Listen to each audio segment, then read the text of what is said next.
Hello दोस्तों, नमस्कार, जय माता दी। आप सभी का स्टडी विद अजय पर फिर से स्वागत है।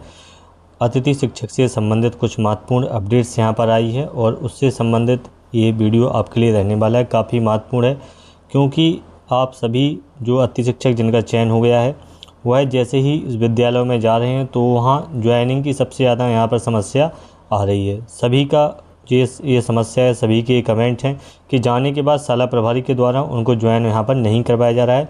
और इसके संबंध में मैंने पहले इससे जो वीडियो डाला था उसमें बताया था कि जिलावार यहाँ पर आदेश जारी किए जा रहे थे, जिला बाई जिला डीओ के द्वारा। उसके संबंध में एक बताया जा रहा था कि समिति का गठन किया जाएगा और कार्रवाई वहाँ पर की जा रही थी। लेकिन आज 23 तारीख को 23/10/2024 आज के दिन डीपीआई के द्वारा ही आदेश यहाँ से जारी कर दिया गया है और स्पष्ट रूप से ये निर्देश दिए गए हैं। ये जो निर्देश हैं समस्त शाला प्रभारियों के लिए हैं, स्कूल शिक्षा विभाग मध्य प्रदेश, यानी ये जो आदेश है वह सभी शाला प्रभारियों के लिए ही यहाँ से जारी कर दिया गया है और सभी को इसको मानना पड़ेगा। इसका जो विषय है वह विषय है शैक्षणिक सत्र 2024-25 में अतिथि शिक्षकों की व्यवस्था के संबंध में। तो यहाँ आप देख सकते हैं कि जो अभी मेरिट हो गई है, मेरिट का आवंटन हो गया है, उसके लिए पूरा ये यहाँ पर आदेश जारी किया गया है। इस आदेश को हम देख लेते हैं। ये काफ़ी महत्वपूर्ण है और इसमें आपका सारा डाउट जो है वो क्लियर हो जाएगा। जो भी समस्या आ रही थी उनका निदान यहाँ पर आपको मिलेगा। और वीडियो अगर आपको अच्छा लगे तो वीडियो को लाइक ज़रूर कीजिएगा, चैनल को सब्सक्राइब कीजिएगा। जैसे ही कोई अपडेट आती जाएंगी हम ऐसे ही तुरंत आपके लिए उसका वीडियो लेकर आते रहेंगे। तो सबसे पहले देख लेते हैं हम आदेश को कि आदेश में क्या है। तो इसमें देखिए स्पष्ट रूप से लिखा हुआ है कि शैक्षणिक सत्र 2024-25 में शासकीय विद्यालयों में शैक्षणिक व्यवस्था के सुचारू रूप से संचालन हेतु आवेदकों द्वारा अतिथि शिक्षक हेतु शाला विकल्प के चयन के आधार पर शाला दे दी गई है। इस हेतु शाला प्रभारी से निम्नानुसार कार्रवाई अपेक्षित है। मेरिट का आवंटन हो चुका है। अब शाला प्रभारी से ये आगे की कार्रवाई के लिए यहाँ पर यह आदेश जारी किया गया है कि आवेदक जीएफएमएस पोर्टल पर लॉगिन कर शाला प्रभारी को रिक्वेस्ट प्रेषित करेंगे। आप सभी जैसा कि अपनी प्रोसेस में कर रहे हैं, सभी ने रिक्वेस्ट यहाँ से सेंड कर दिया है। जिनका नहीं हो रहा है, एरर आ रहा है, वो रिफ्रेश करके कोशिश करते रहें, उसमें उनका हो जाएगा सेंड। ठीक है, तो रिक्वेस्ट हो जाएगा, एक प्रोसेस इतना प्रोसेस हो जाएगा। इसके बाद क्या होना था, वहाँ पर जाना था और लॉगिन अपना ज्वाइनिंग करवाना था। तो आवेदक इसके बाद आवेदक द्वारा प्रेषित की गई रिक्वेस्ट को शाला प्रभारी पद की उपलब्धता, अतिथि शिक्षक की आवश्यकता के आधार पर परीक्षण कर एक्सेप्ट या रिजेक्ट करेंगे। अब शाला प्रभारी जो होंगे, अगर वहाँ पर पद खाली है तो आपको जो रिक्वेस्ट है उसको यहाँ से अप्रूव उसको कर देंगे, एक्सेप्ट कर लेंगे। और अगर वहाँ पर कोई पद खाली नहीं है तो वह यहाँ पर रिजेक्ट कर देंगे। ये स्पष्ट रूप से अभी आज डीपीआई का आज का ही आदेश है, आ गया है। इसमें शाला प्रभारी यह कार्रवाई अनिवार्यतः दिनांक 25/10/2024 को शाम 5 बजे तक सुनिश्चित करेंगे। रिजेक्ट की स्थिति में कारण जीएफएमएस पोर्टल पर अवश्य अंकित करेंगे। अब करना क्या है कि शाला प्रभारी अगर अप्रूव करते हैं, एक्सेप्ट करते हैं तो यहाँ कोई भी कारण उसमें नहीं लिखना है। लेकिन अगर वो रिजेक्ट करते हैं तो रिजेक्शन का जो कारण है वह उनको यहाँ पर लिखना है। और ये जो सारी प्रक्रिया है आप यहाँ देख सकते हैं, ये जो सारी प्रक्रिया है ये 25 तारीख तक इन्हें, यानी परसों शाम को 5 बजे तक ये सारी प्रक्रिया उन्हें यहाँ पर कर देनी है। अनिवार्य रूप से ये आदेश यहाँ पर किया गया है।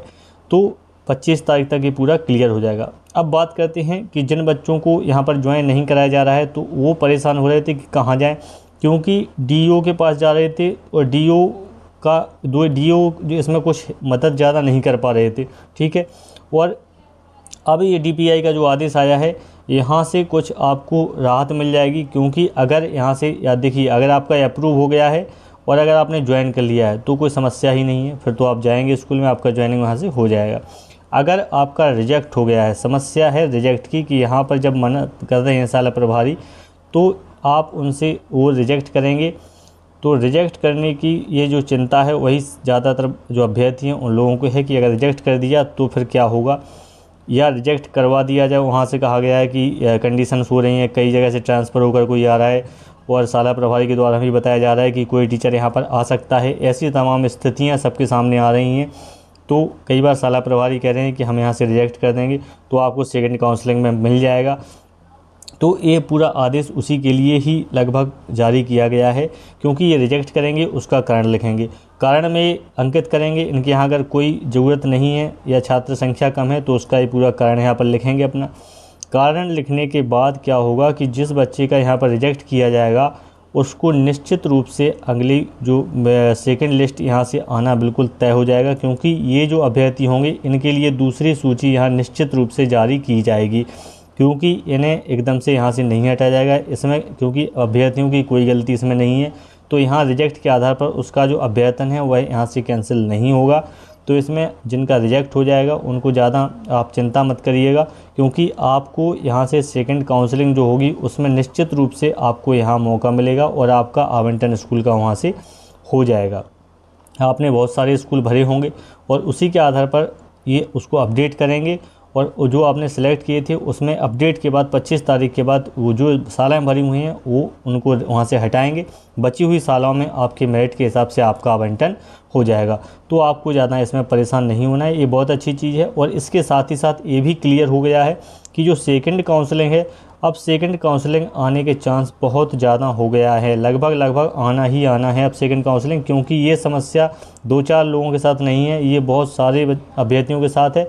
तो अब जो सेकंड जो लिस्ट है उसके चांस बहुत ज़्यादा हो गए हैं। अब देखिए 25 तारीख तक ये काम पूरा हो जाएगा और 25 के बाद 26-27 में 1-2 दिन में वो सेकंड लिस्ट यहाँ से अपनी जारी कर सकते हैं, क्योंकि ये 2 दिन में पूरा काम हो जाएगा, 25 तक हो जाएगा। और 25 के बाद 2 से 3 दिन में लगभग वो पूरा काम दूसरी जो लिस्ट का काम है वह वहाँ से आसानी से कर सकते हैं। अगर वो करना चाहें तो टाइम से इस चीज़ को कर सकते हैं। तो ये एक महत्वपूर्ण खबर थी उन लोगों के लिए जिनका रिजेक्ट हो रहा था या जहां साला प्रभारी उनको ज्वाइन नहीं करा रहे थे और कह रहे थे कि यहाँ पर कोई पद यहाँ पर नहीं है। तो अब वो जा सकते हैं और उनसे कह सकते हैं कि सर हमारा आप रिजेक्ट कर दीजिए, और वैसे भी आदेश आ चुका है तो आपको कहने की भी ज़रूरत नहीं है, वो खुद ही रिजेक्ट कर देंगे और अपना कारण जो होगा वह उसमें दर्ज कर देंगे। और ये सारी प्रक्रिया जितने भी साला प्रभारी हैं इन्हें 25/10 तक पूरी करनी है। इसके साथ ही अगर हम बात करें कि ये आदेश किस किस को प्रेषित किया गया है तो स्पष्ट रूप से आप देख लीजिए, ये ऐसा नहीं है किसी एक ज़िले के लिए किया गया हो, एक समस्त ज़िलों के कलेक्टर के लिए किया गया है, समस्त जिला शिक्षा अधिकारियों के लिए आदेश जारी किया गया है, समस्त संकुल प्राचार्य के लिए है, समस्त खंड विभाग शिक्षा अधिकारी के लिए, यानी जितने भी जो अधिकारी हैं आपके ज़िले के सभी के लिए आदेश जारी किया गया है। तो सभी को इसको मानना ही मानना है। तो 25 तारीख तक 25 को शाम को 5 बजे तक ये सारी अपडेट वहाँ पर पहुँच जाएगी पोर्टल पर, ठीक है। और इसमें दिया हुआ है अंकुर दीक्षित, आप सभी ने इनको देखा होगा, ये जो टेक्निकल लीड हैं ये सभी टेक्निकल काम जो है यही देखते हैं। तो इनको भी अलग से ये लेटर यहाँ पर भेजा गया है, सभी को भेजा गया है, जितने लोग इस प्रक्रिया में इन्वॉल्व हैं सभी के लिए यहाँ से जारी किया गया है। तो ये सारी प्रक्रिया अब बड़े अच्छे से ठीक है होगी, आपको इसमें ज़्यादा कोई समस्या यहाँ से अब नहीं लेनी है। रिजेक्ट अगर आपका कर रहे हैं तो उसमें वो रीजन लिखेंगे, आपको इसमें चिंता की कोई बात नहीं है, वो खुद ही उसमें रीजन लिखेंगे कि यहाँ अभ्यर्थी नहीं हो। आपने बस आपके स्कूल पर्याप्त संख्या भरे हुए हैं तो निश्चित रूप से आपको अगला वाला जो स्कूल होगा उसका आवंटन आपको यहाँ से हो जाएगा। अब हम बात करें एक और आदेश जो कि जिलावार जारी किया गया है, जिला रीवा के द्वारा रीवा जिला का ये आदेश यहाँ पर जारी किया गया है और ये भी 23/10 का आदेश है, आज के ही दिन यहाँ जारी किया गया है। और इसमें बताया गया है समस्त शाला प्रभारी और प्राचार्य के लिए आदेश है, प्राथमिक विद्यालय, माध्यमिक विद्यालय, हाई स्कूल, उच्च माध्यमिक विद्यालय सभी के लिए ये आदेश यहाँ से जारी किया गया है। रीवा मऊगंज मध्य प्रदेश अतिथि शिक्षकों को उपस्थित ना कराने के संबंध में ये आदेश है। देखिए अतिथि शिक्षकों के लिए ही ये सारे आदेश हो रहे हैं, क्योंकि समस्याएं जो हैं वह उनको यहाँ पर बहुत ज़्यादा आ रही हैं, तो उसी के संबंध में यहाँ पर लगातार आदेश हो रहे हैं। तो चलिए इस आदेश को देख लेते हैं कि इस आदेश में क्या इन्होंने बताया है। तो विषयांकित के संबंध में लेख है कि DPI भोपाल द्वारा ऑनलाइन शिक्षक अतिथि शिक्षक के रूप में कार्य करने हेतु आवेदकों का चयन कर आपका विद्यालय आवंटित किया गया है। जो भी उन्हें विद्यालय मिला है उनको आवंटित कर दिया गया। अतः आपको निर्देशित किया जाता है कि यदि आवंटित विद्यालय में पद रिक्त न होने अथवा अन्य कारण से अतिथि शिक्षकों को उपस्थित कराना संभव नहीं हो पा रहा है तो समुचित कारण दर्ज कराते हुए संबंधी जन की ऑनलाइन उपस्थिति को निरस्त कर सूचना विकास खंड शिक्षा अधिकारी के माध्यम से इस कार्यालय में भिजवाना सुनिश्चित करें। यहाँ से जो सूचना है वह यह अपने जो खंड शिक्षा अधिकारी हैं उनको यहाँ से प्रेषित होगी और वहाँ से DO ऑफिस जाएगी और पूरा अपडेट होते हुए DPI तक ये सूचना पूरी पहुँचनी है। तो जैसा कि आदेश हमने आपको पहले दिखाया है DPI का, बिल्कुल वही चीज़ यहाँ पर चल रही है कि अगर आपके यहाँ कोई अन्य कारण है, आपके यहाँ कोई भी कारण है, तो आप उसको दर्शाइएगा कि क्यों आपको अति शिक्षक की यहाँ पर ज़रूरत नहीं है।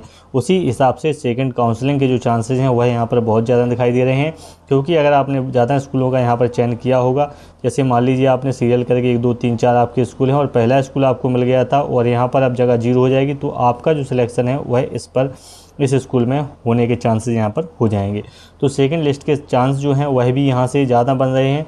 और जो अभी तक जो समस्याएं थी कि क्या किया जाए, और एक बड़ी अजीबोगरीब स्थिति सभी के सामने आ रही थी, समझ नहीं आ रहा था कि ऐसी स्थिति में क्या किया जाए। अभ्यर्थी सोच रहे थे कि अगर सिलेक्शन हो भी गया है और ज्वाइन नहीं किया जा रहा है तो ऐसी स्थिति में क्या किया जाएगा। तो इन सारी समस्याओं का समाधान अब DPI करने की कोशिश कर रहा है, और संभवतः निश्चित रूप से 25 तारीख के बाद जिन लोगों का रिजेक्ट हो रहा है, जिनका ज्वाइनिंग यहाँ भी नहीं हुआ है, उन लोगों को 25 को 5 बजे तक ये सारी चीज़ें अपडेट हो जाएंगी, और 25 को शाम को ही आपको कोई ना कोई एक और आदेश आपको देखने को मिलेगा DPI की तरफ से। आप लोग बिल्कुल भी चिंता मत करिएगा, सारी समस्याओं को DPI ध्यान में रखते हुए लगातार आदेश अपने जारी कर रहा है, और आप लोग चिंता इसकी मत करिएगा। सेकंड काउंसलिंग निश्चित रूप से यहाँ पर अब आने की संभावना एक बन रही है।